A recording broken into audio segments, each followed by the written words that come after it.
मैं जिस युग का वर्णन कर रहा हूँ उसका न आदि है न अंत। वह एक बादशाह का बेटा था और उसका महलों में लालन पालन हुआ था, किंतु उसे किसी के शासन में रहना स्वीकार न था। इसलिए उसने राजमहलों को तिलांजलि देकर जंगलों की राह ली। उस समय देश भर में 7 शासक थे। वह 7 शासकों के शासन से बाहर निकल गया और ऐसे स्थान पर पहुंचा जहां किसी का राज्य न था। आखिर शाहजादे ने देश को क्यों छोड़ा? इसका कारण स्पष्ट है कि कुएं का पानी अपनी गहराई पर संतुष्ट है।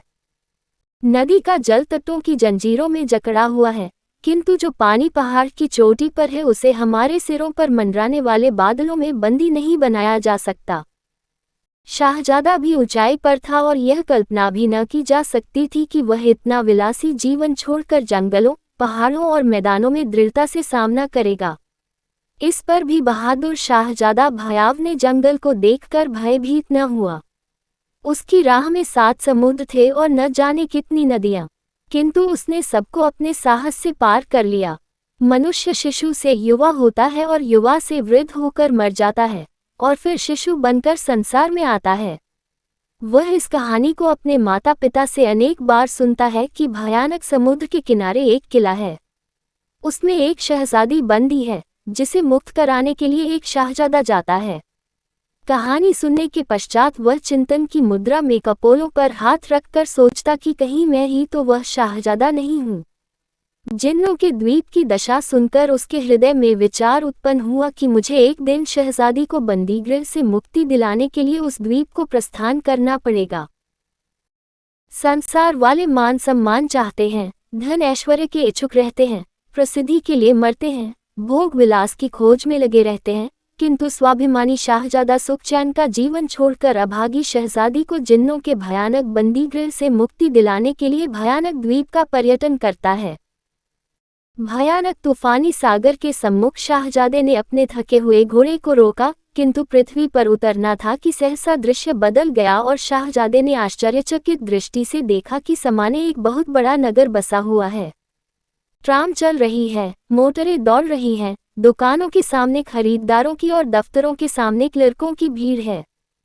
फैशन के मतवाले चमकीले वस्त्रों से सुसज्जित चहुओर घूम फिर रहे हैं। शाहजादे की ये दशा कि पुराने कुर्ते में बटन भी लगे हुए नहीं, वस्त्र मैले, जूता फट गया। हर एक व्यक्ति उसे घृणा की दृष्टि से देखता है, किंतु उसे चिंता नहीं। उसके सामने एक ही उद्देश्य है और वह अपनी धुन में मग्न है। अब वह नहीं जानता कि शहजादी कहाँ है। वह एक अभागे पिता की अभागी बेटी है। धर्म के ठेकेदारों ने उसे समाज की मोटी जंजीरों में जकड़कर छोटी अंधेरी कोठरी के द्वीप में बंदी बना दिया है। चहुओर पुराने रीति रिवाज और रूढ़ियों के समुद्र घेरा डाले हुए हैं। क्योंकि उसका पिता निर्धन था और वह अपने होने वाले दामाद को लड़की के साथ अमूल्य धन संपत्ति न दे सकता था, इसलिए किसी सज्जन खानदान का कोई शिक्षित युवक उसके साथ विवाह करने पर सहमत न होता था। लड़की की आयु अधिक हो गई। वह रात दिन देवताओं की पूजा अर्चना में लीन रहती थी। उसके पिता का स्वर्गवास हो गया और वह अपने चाचा के पास चली गई। चाचा के पास नकद रुपया भी था और काफी मकान आदि भी। अब उसे सेवा के लिए मुफ्त की सेविका मिल गई। वह सवेरे से रात के 12 बजे तक घर के काम काज में लगी रहती।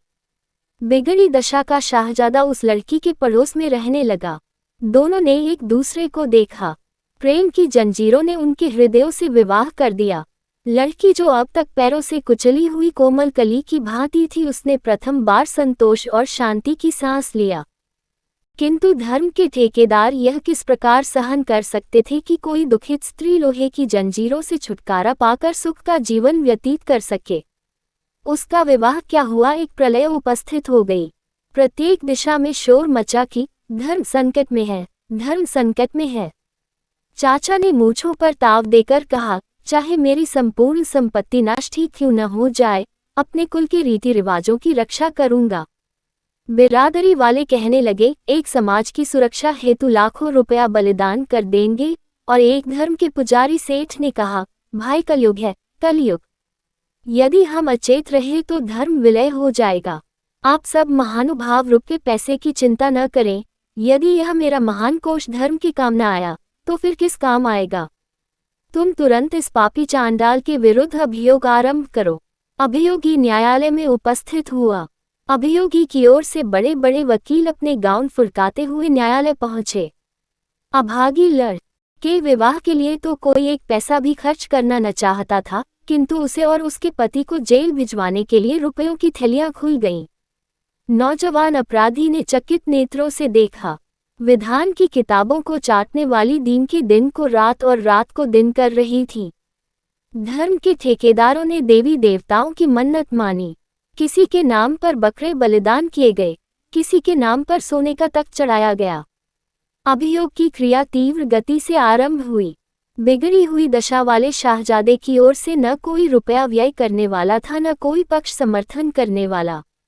न्यायाधीश ने उसे कठिन कारावास का दंड दिया। मंदिरों में प्रसन्नता के घंटे घड़ियाल बजाए गए, संपूर्ण शक्ति से शंख बजाए गए, देवी और देवताओं के नाम बलि दी गई, पुजारियों और महंतों की बन आई।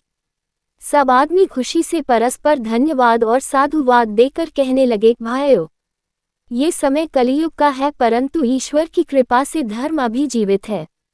शाहजादा अपनी सजा काटकर कारावास से वापस आ गया, किंतु उसका लंबा चौड़ा पर्यटन अभी समाप्त न हुआ था। वह संसार में अकेला था, कोई भी उसका संगी साथी नहीं। संसार वाले उसे दंडित सजायाफ्ता कहकर उसकी छाया से भी बचते हैं। सत्य है, इस संसार में राज नियम भी ईश्वर है। फिर ईश्वर के अपराधी से सीधे मुंह बात करना किसे सहन हो सकता है। लंबी चौड़ी मुसाफिरी तो उसकी समाप्त न हुई, किंतु उसके चलने का अंत हो गया। उसके जख्मी पांवों में चलने की शक्ति शेष न रही। वह थककर गिर पड़ा, रोगी था, बहुत अधिक रोगी। उस असहाय पथिक की सेवा शुश्रूषा कौन करता। किंतु उसकी अवस्था पर एक सुहृदय देवता का हृदय दुखा। उसका नाम काल था। उसने शाहजादे की सेवा शुश्रूषा की।